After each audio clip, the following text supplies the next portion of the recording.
All right. Jamie says, do you think Perez to Cadillac is 100%?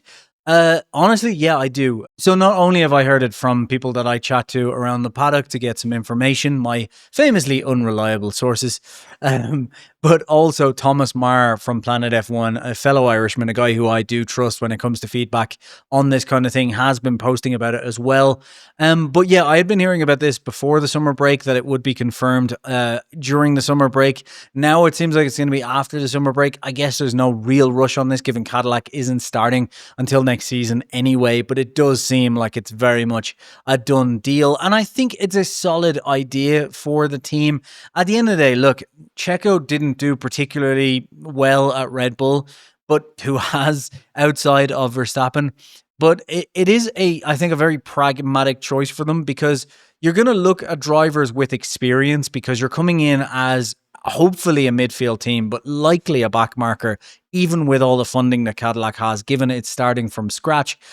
And you want to have drivers who have experience with feedback in teams, have experience in, startup teams that are kind of pulling everything together. And you also want feedback from a driver who's been at a top team. That would be the ideal situation. And Checo gives you all of that. On top of which, sure, his stint at Red Bull didn't go brilliantly, but he is a Grand Prix winner. He's won a good few Grand Prix. He held it together under pressure in a difficult situation for the most part at Red Bull. And Checo was very much the king of the midfield for a long time and has been adept at over-delivering in cars that had no rights being there. So he's definitely the type of driver you would want. And I think the question is who's going to be his teammate, I'm sure. But realistically, when it comes to deciding between Checo and Bottas, I personally would have gone with Checo. The reason I would say that is just that Checo has been with a top team during the most recent era of F1. Now, there is a big regulation change for next year, but he has been at a top team more recently than Bottas. So I think it's a good idea. Now, what I would imagine they're probably hunting to do is try and get Checo and Bottas at the same team. Because as much as you do want kind of some young, hungry rookie, for a team like Cadillac, which is coming in on the back foot late into the game, jumping into a brand new regulation set, having two experienced hands, especially one who has always over-delivered in Grand Prix and one who has always over-delivered in qualifying, would be a pragmatic decision to have the two of them together. I would love that as well, because it would allow us to answer the age-old question of who's better, Bottas or Checo. And I imagine it would work out exactly as I've always thought, which is one would over-deliver in qualifying, one would over-deliver in the races, and I've just said who is who, so you can guess that one.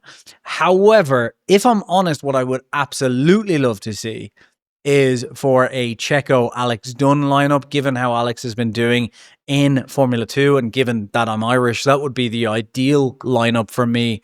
But I don't know. I'm suspicious of whether that would happen, especially because he's a McLaren driver as well. And I think McLaren's going to want to be careful about its cards at the minute, because while I do expect McLaren to stick with this lineup for quite a while, one of those drivers isn't going to win a world championship this year. And one of those drivers could quickly start to find themselves, in a situation where they're not quite happy at the team kind of being the runner-up, if that makes sense, which we've just seen so many times. I mean, Ricciardo, Bottas at Mercedes, for example, Hamilton even, jumping to Ferrari because he was becoming the runner-up at his own team. Yeah, I said it.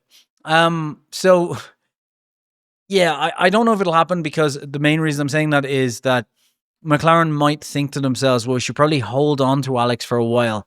However, deals can be done, and Zach, if anything, is not he's a deal maker. So there is a chance they could get a loan contract for 2 years or something like that. That would be the best lineup for me, but I have a feeling it may be Bottas and Perez.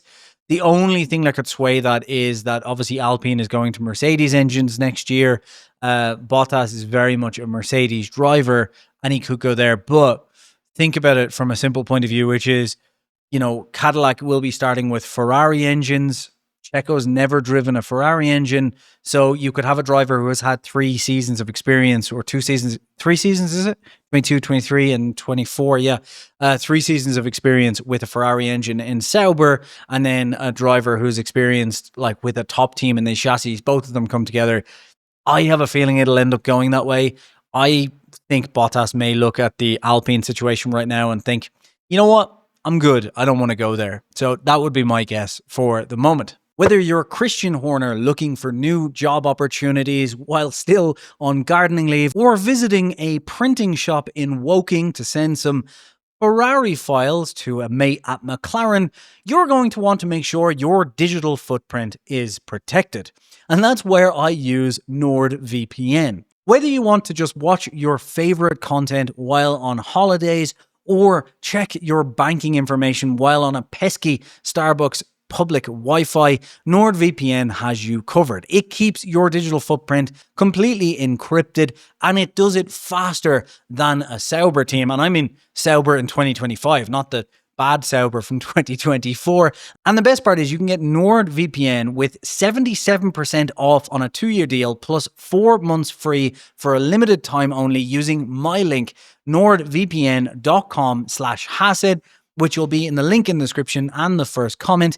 And even better than that, you can get a 30-day money-back guarantee. So unlike an F1 driver switching to Ferrari, you don't need to have any regrets, and you can check it out now. So thank you for watching, and thank you to NordVPN. And now let's get back to the video.